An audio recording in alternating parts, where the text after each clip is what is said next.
Perfecto. Bueno, pues muchísimas gracias la oportunidad de estar aquí con todos ustedes y de compartir y de charlar en este entorno fantástico, charlar de agua, charlar de irrigación, charlar de gestión, todas estas cuestiones que se juntan y que nos va a permitir enriquecernos a todos.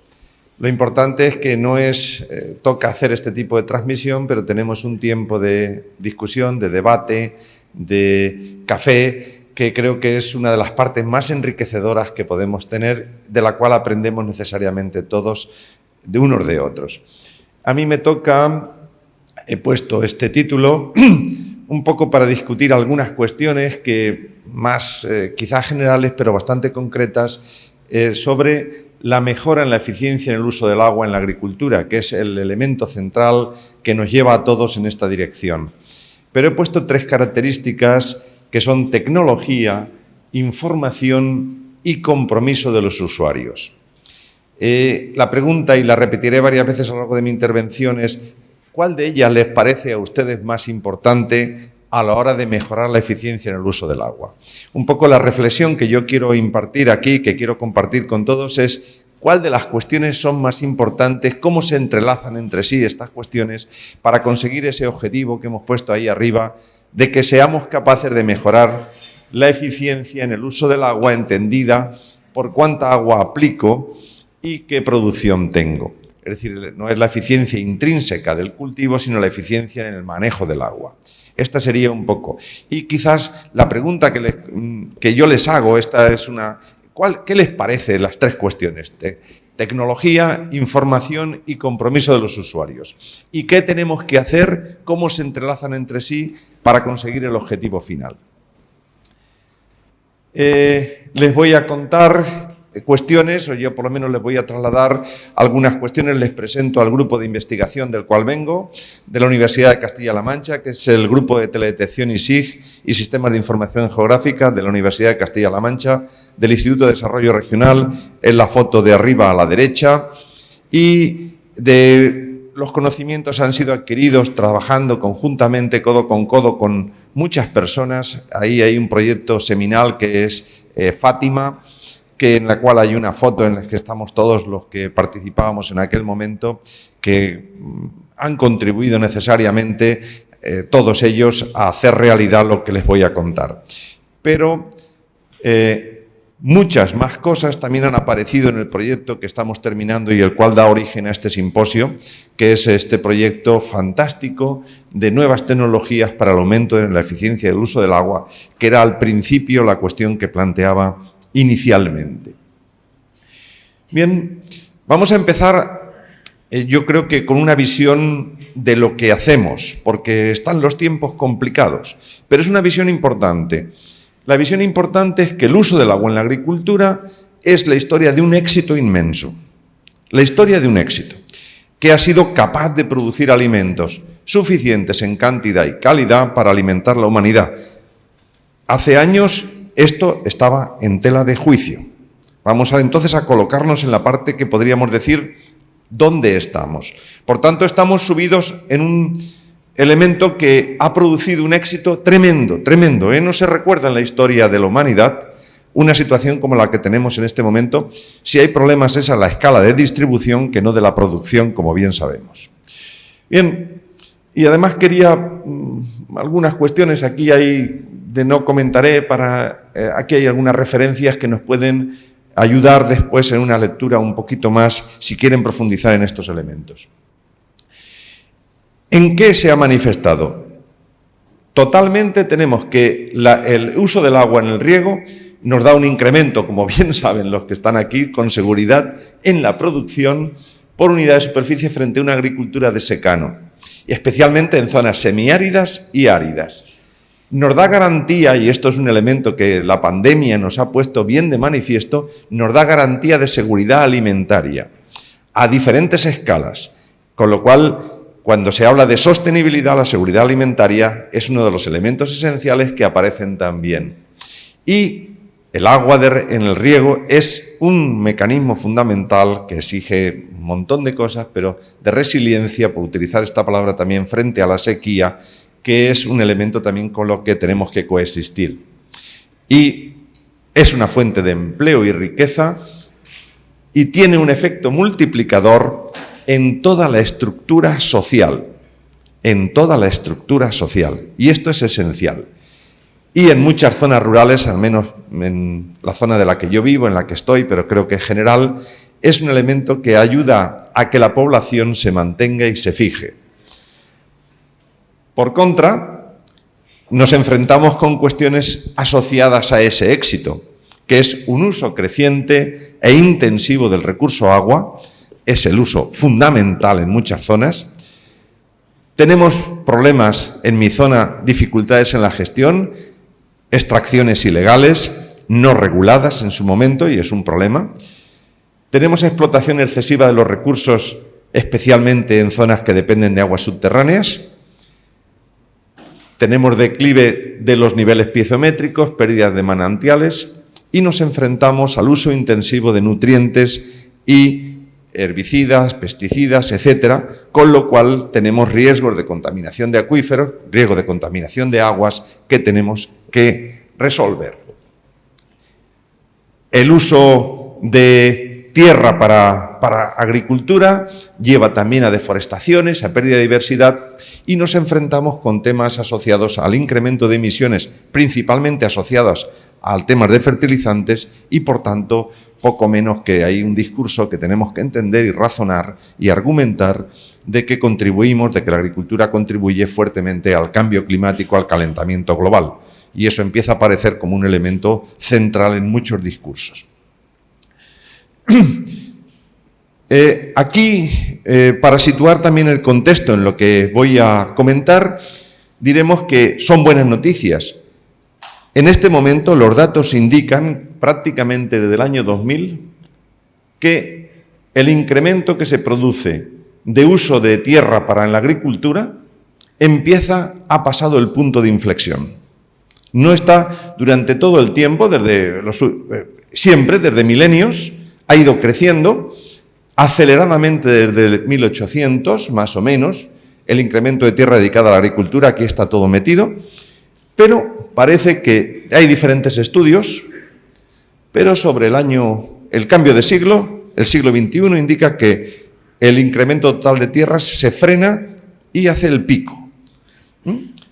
Pero curiosamente, ese pico significa, ese pico que está aquí situado sobre ese inicio del siglo XXI, en cambio no se manifiesta en la producción, sino que sigue creciendo. Significa que estamos cambiando el modelo de agricultura a un modelo más productivo. Si hay algo que está operando ahí debajo de estas dos curvas, está claro cuál es: el uso del agua en la agricultura. Creo que esa curva, ese pico y ese crecimiento responden al objetivo del simposio y, por tanto, nos enfrentamos con el problema de cómo mejoramos la eficiencia en el uso del agua en las diferentes escalas para dar respuesta también a los problemas que les comentaba anteriormente. Situado en creo que en este momento, ¿por qué es pertinente afrontar este tipo de cuestiones que daba origen a esta primera charla en relación con esto?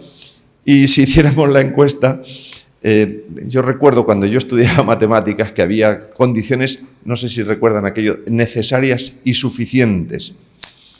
Las tres cuestiones que les planteo, la tecnología, la información y el compromiso de los usuarios, están entrelazadas entre sí y no se puede separar una de otra.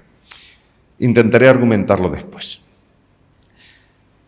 Claramente la tecnología nos permite regar. Las infraestructuras, los desarrollos, los canales, las conducciones, las tuberías, etcétera, etcétera, etcétera. La bomba sumergida que fue capaz de hacer extracciones de aguas subterráneas nos han cambiado la realidad. O sea, son impactos tremendos. La tecnología nos crea impactos y además nos permite hacer cosas que no soñábamos con ella. Están ahí un poco descritos sin pretender nada, pero también necesitamos estaciones meteorológicas, necesitamos sensores de humedad, cámara de presión para ver el estado de los cultivos, etcétera. Tenemos un despliegue tecnológico inmenso que requiere tanto la investigación como la práctica cotidiana, en muchos casos, de aplicar el agua correcta, el agua que necesitan nuestros cultivos. Pero necesitamos información. Es imprescindible llegar al conocimiento, a la información. Aquí la palabra información está utilizada en sentido amplio.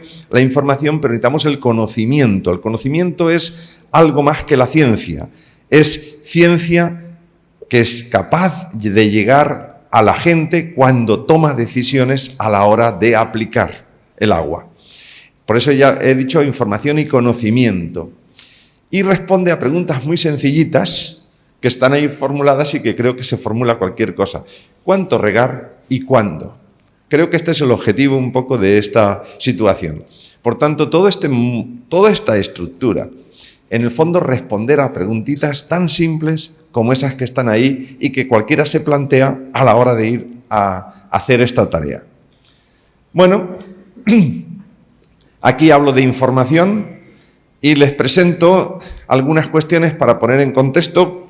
Yo estoy convencido de que esto es común, pero nos ayuda a colocarnos todos en la misma situación, de un elemento que aparece y que cambia, creo que es un punto de inflexión importante, que es la aparición en 1998 de ese manual que identifica la evapotranspiración, y aparece aquí la evapotranspiración de la cubierta, que nos indica cuánta agua demanda la cubierta. Y aparecen dos conceptos que vamos a manejar, el coeficiente de cultivo K sub C y la evapotranspiración de referencia, la ET0 o ETO, como quieran llamarle, y un poco el concepto de balance de agua en suelo que nos permite hacer pues, lo que entra de lluvia, lo que tengo que aplicar, que sería el riego, la cantidad de agua de riego, y la evapotranspiración, que es la suma de la evaporación más la transpiración. La transpiración es el agua que pasa a través de la cubierta dentro de las plantas hacia el intercambio entre la superficie y la atmósfera, que es la evapotranspiración. El concepto de balance de agua en suelo, que es el concepto básico para calcular, para hacer la cuenta de cuánta agua requiere mi cultivo en esta cuestión. Es una larga historia. Llegar a este punto es una larga historia. Ya va a tener casi 30 años, están planteándose una revisión y por tanto es un documento ya clásico, completamente clásico. Pero yo he traído aquí a Aristóteles porque lo de la evapotranspiración ya preocupó a Aristóteles, para decirlo de esta forma, y realmente tenemos instrumentos, los instrumentos de Aristóteles se planteaba qué es más importante, y se lo pregunto a ustedes también, si era más importante el viento o el sol en la evapotranspiración. Bueno, pues piénsenlo, porque la ecuación de Pelman-Montiz, que se desarrolla en los años mediados pasados del siglo pasado, resulta que contesta que las dos. Están las dos ahí metidas, pero las contesta cuantitativamente, que en el fondo es el conocimiento científico, cómo se incorpora y cómo nos ayuda a todos a ser nuestro. No es una discusión de cualidad, sino de cantidad.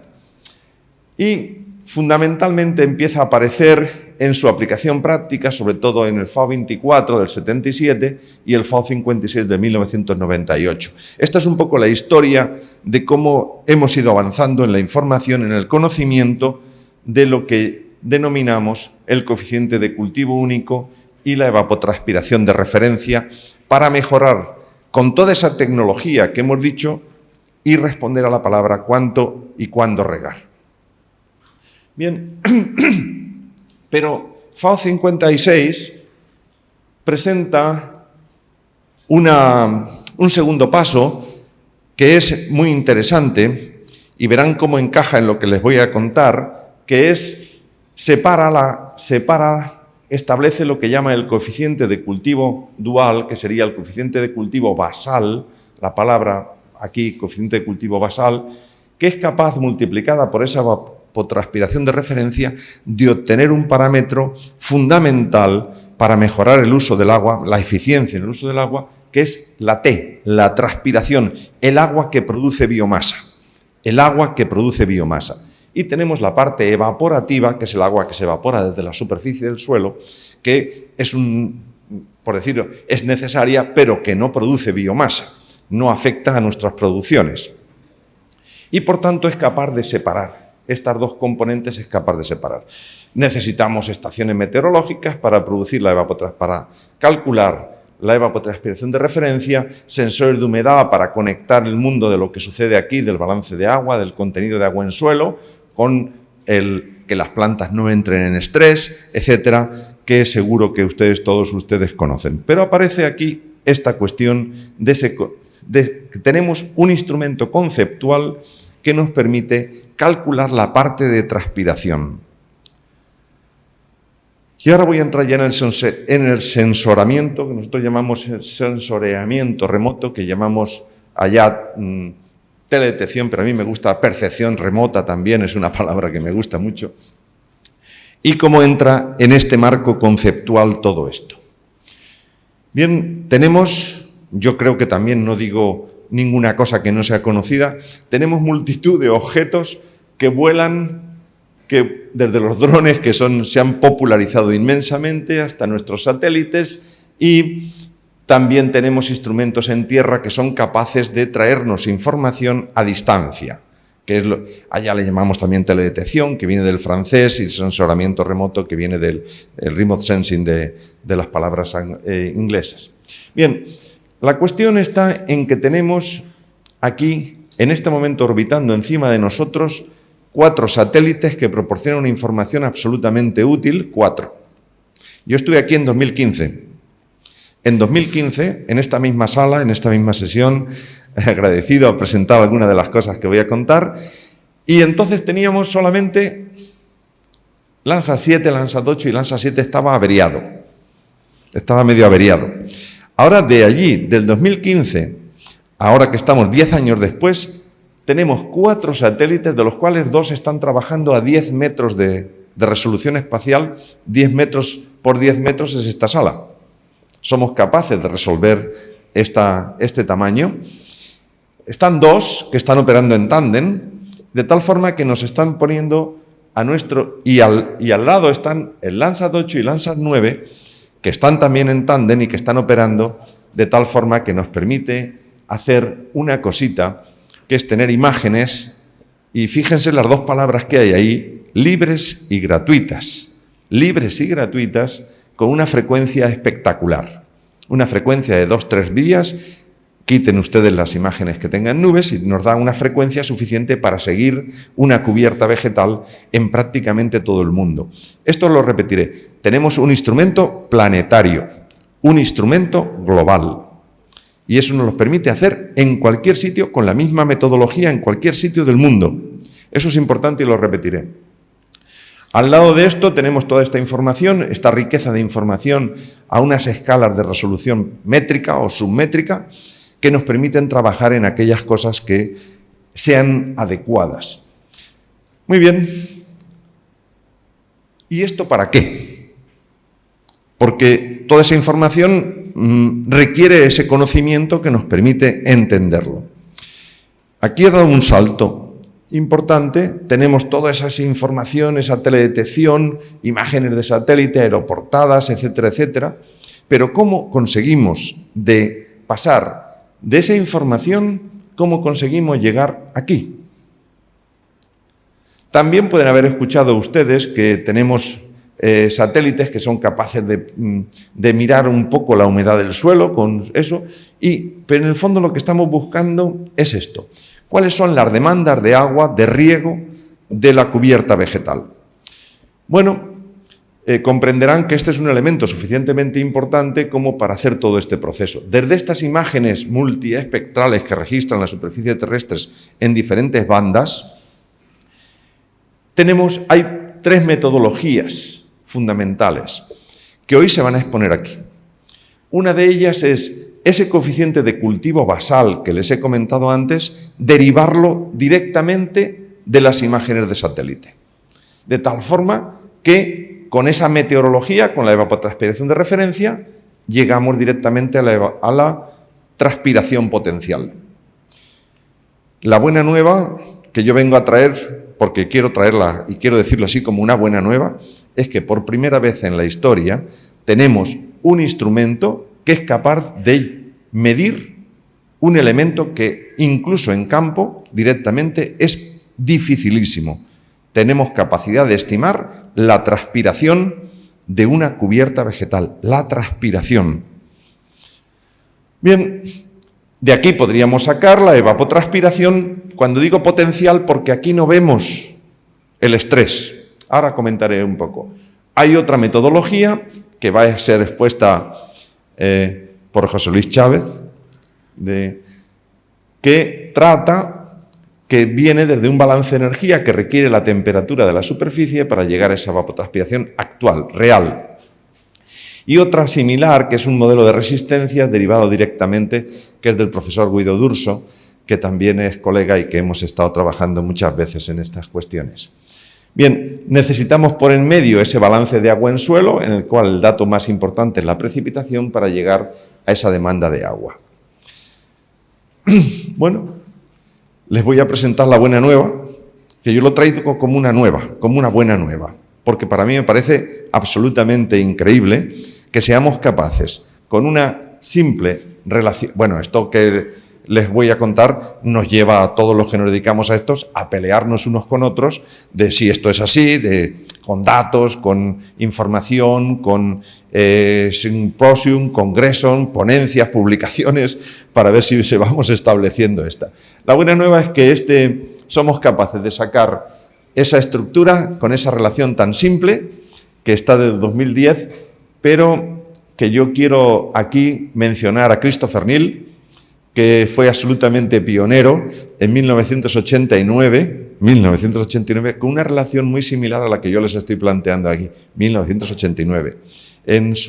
Además, hay varias publicaciones, ahí vayan Christopher Neal, 1989, Bowsen Neal, 1997, que son absolutamente seminales y que, por tanto, él está aquí y, por tanto, yo quiero rendirle ese homenaje a esa referencia que está un buen amigo, además.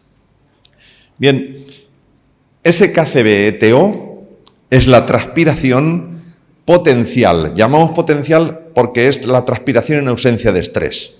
La transpiración en ausencia de estrés. Y por tanto no tenemos un instrumento con simplemente un índice de vegetación, que ahora les presentaré el índice de vegetación, pero que yo les considero que prácticamente ya es conocido por parte de todos, con unos datos meteorológicos que permiten calcular, tengo una estimación de cuál es de una cubierta.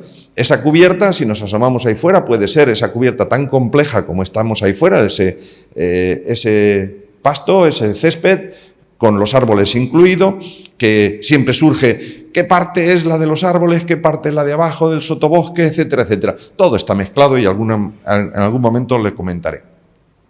Bien, pues ahí tienen el KCB, es que está por aquí. Esta es la curva clásica, de tal forma, y este es el KC, que forma parte de la transpiración más los saltos debido a la evaporación desde el suelo. Esa es la curva clásica de FAO 56.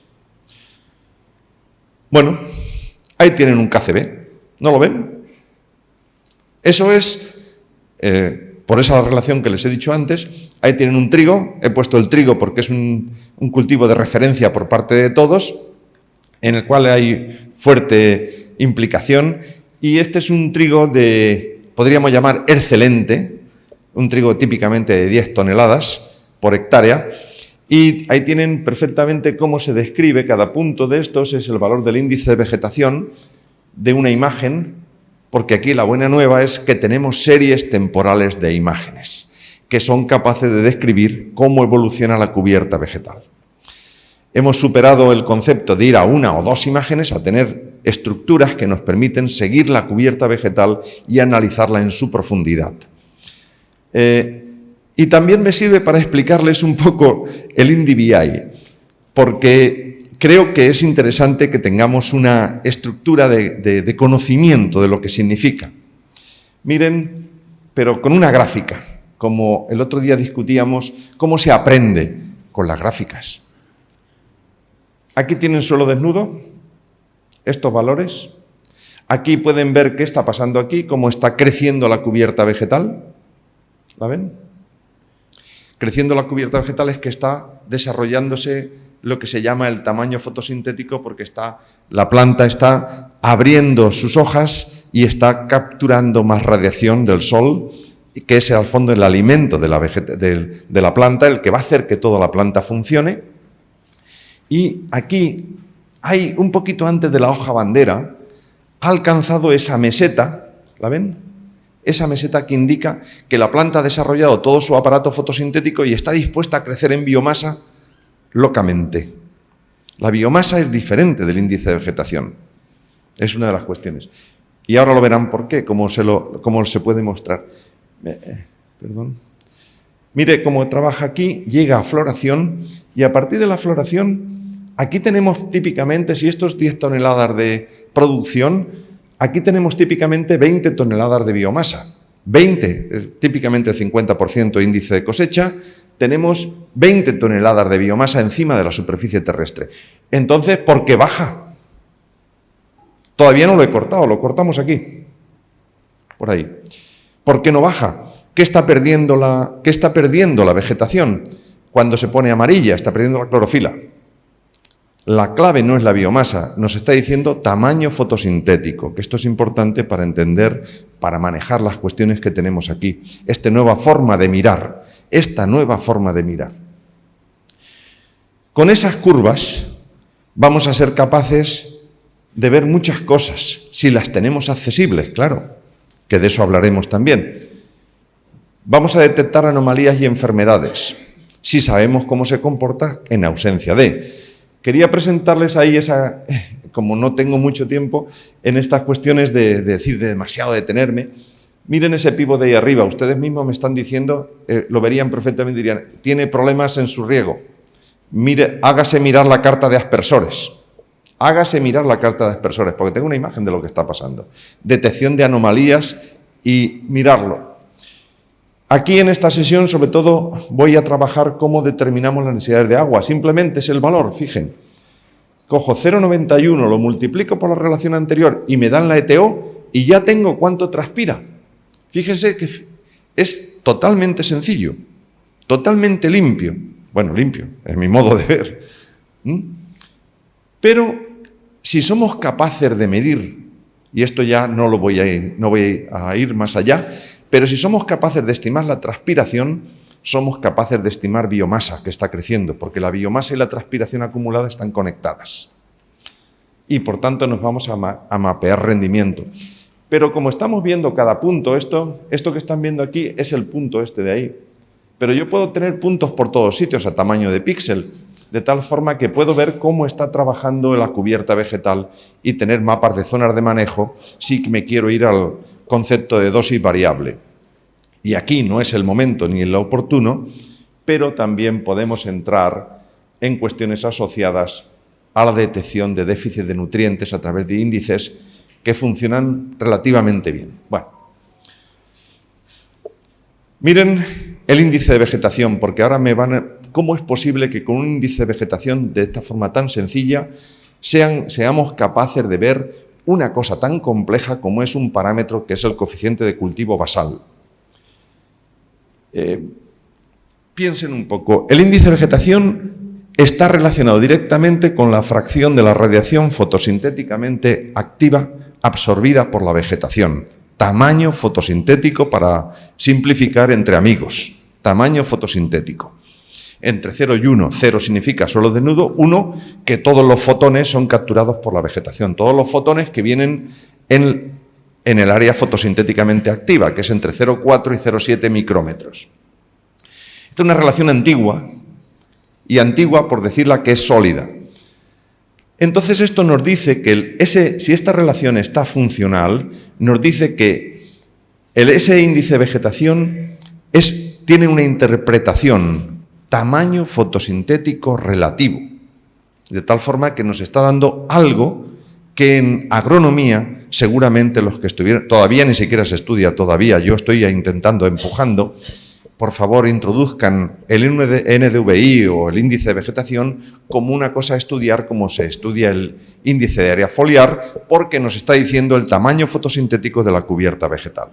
Y esto es un cambio que todavía en los centros de enseñanza no se está produciendo. Bien, ese índice de vegetación utiliza, que para eso es más complejo, y yo creo que, bueno, más complejo, nos saca fuera. entienden que hay detrás una ciencia sólida que me permite dar ese paso. Pero ¿por qué es capaz ese índice de vegetación acercarnos al parámetro coeficiente de cultivo basal? Yo he dicho que aquí el sistema fotosintético, ese índice de vegetación, mide el tamaño de ese sistema. Pero las plantas desarrollan el sistema fotosintético y el sistema hidráulico del transporte de agua. Y van juntos, tienen que ir juntos y están equilibrados. La relación es que si somos capaces de ver el FAPAR, somos capaces de ver el tamaño fotosintético, somos capaces de ver el tamaño del sistema hidráulico. ¿Qué es, si no, el coeficiente de cultivo basal? La ETO, la evapotranspiración de referencia, la evapotranspiración de una superficie de referencia, ese césped que está ahí fuera. ¿Qué es el coeficiente de cultivo basal? La relación de mi cubierta con ese sistema de referencia. Es un tamaño relativo. Por tanto, estamos viendo justamente estas dos cuestiones. Y quiero resaltar el concepto porque creo que tenemos necesidad de poner las bases sólidas de lo que estamos diciendo. Bien, si tenemos desde la ecofisiología, entendemos que tenemos el sistema de transporte de agua y el sistema fotosintético equilibrados, necesitamos llegar, esto lo digo cualitativamente, y se expresa un poquito más cuantitativo con los dos modelos clásicos de eficiencia del uso de la luz y la eficiencia de productividad del agua, que los conectan a través de la biomasa y nos conecta ese coeficiente de cultivo basal con el FAPAR a través de una relación. Y aquí hay muchas cosas, pero decirles que Aquacrop, que a lo mejor han oído hablar en algún momento, establece que ese WP, la productividad del agua con la ETO, es prácticamente una constante y esto de aquí también lo es, con lo cual hay una relación bastante sólida, siempre en ausencia de estrés entre los dos conceptos, que es ese equilibrio de transporte por un lado que por otro. Bien, esto es lo que sabemos y lo que tocamos y dónde está la frontera del conocimiento en estas cuestiones. Hay unas buenas publicaciones sobre este tipo de cosas. Bien, el estrés hídrico en algún momento se abordará y necesitaremos simplemente decirles que el estrés hídrico es una frontera y requiere también combinar térmico, óptico, etc. Bien, volviendo entonces a un poco para decir, cuidado que lo que tenemos, lo que les vamos a contar con el instrumento, tiene unas sólidas bases, estamos ahí en esas sólidas bases, las hemos ido construyendo, me permiten que me meta en esa parte también, y que nos permite ofrecerles solidez y robustez del conocimiento, a lo que voy a hablar ahora mismo. En el fondo, esto es el modelo FAO56, donde la evapotranspiración, aquí está un coeficiente de estrés, aquí está nuestro satélite, aquí están nuestras estaciones meteo, pero aquí he puesto una palabrita, modelos, que vengo también a contarles un poquito ahora sobre estas cuestiones, desde estaciones meteorológicas, pero también puedo sacarlo desde los modelos numéricos. Y este es un balance de agua en la capa evaporable de suelo. Bien, supongo que esto muchos sí que lo tienen, pero para tenerlo en presente. Y ahora, ¿cómo hacemos que esto funcione? Aquí está, pueden ver, mientras que eso trabaja, pueden ver el índice de vegetación. Aquí está esto es un balance de agua, precipitación. Aquí está esa curva que está desarrollando ese índice de vegetación y aquí está en rojo lo que es la evapotranspiración. Y de repente he encontrado que el suelo, como pueden ver, ha bajado el contenido de agua en suelo y ha dicho, que necesitamos agua. Riega. Aplícale ese agua que está ahí, la barrita en verde. Ha seguido cayendo y encuentra que otra barrita. De tal forma que durante el ciclo permite determinar cuándo y cuánta agua necesito aplicar en esa parcela y en ese cultivo. Esta es un poco toda la historia. Al final, toda esta información conduce a esto. Conduce a esta solución que ustedes están viendo. Dice, ¿y eso se puede aplicar a cualquier cultivo? Esto es un maíz. ¿Puedo aplicarlo a la viña? ¿Puedo aplicarlo al palto, al aguacate? ¿Puedo aplicarlo al almendro? ¿Puedo aplicarlo a cualquier cultivo? ¿Puedo aplicarlo a la vegetación natural, que sería el más difícil de todo? El más difícil de todo está ahí fuera, la vegetación natural. La respuesta es que hasta ahora, de acuerdo con nuestros conocimientos y con la información que está publicándose, es que funciona. Esto funciona. De tal forma que al final lo que quería plantearles es, hemos llegado a decir cuándo y cuánto regar, en función de una toma de decisiones que es más o menos compleja en la conceptualización, pero en su formulación creo que es bastante sencilla, porque además me permite adaptar a cada parcela y a cómo se desarrolla cada parcela, porque cada parcela es diferente. Bueno, hay una serie de publicaciones sobre estas cuestiones que están a su disposición también. Gracias. Y en el fondo aquí tenemos una mirada global. Estos son, para que lo vean, almendros y pistachos de California. Ahí tienen el almendro. Ese almendro se lleva 9.000 metros cúbicos por hectárea. Ahí tienen ese pistacho. Ahí tienen las fotos de esos almendros y pistachos, pero también nos permite... Ahí tienen la comparativa de esos almendros de California con los almendros de Albacete, que es de donde yo vengo. Es decir, me permite poner en común todos los elementos y ponerlos directamente en esta cuestión. Bueno, un segundo. No voy hacia atrás. Sí, perdón, que me he pasado. Bien,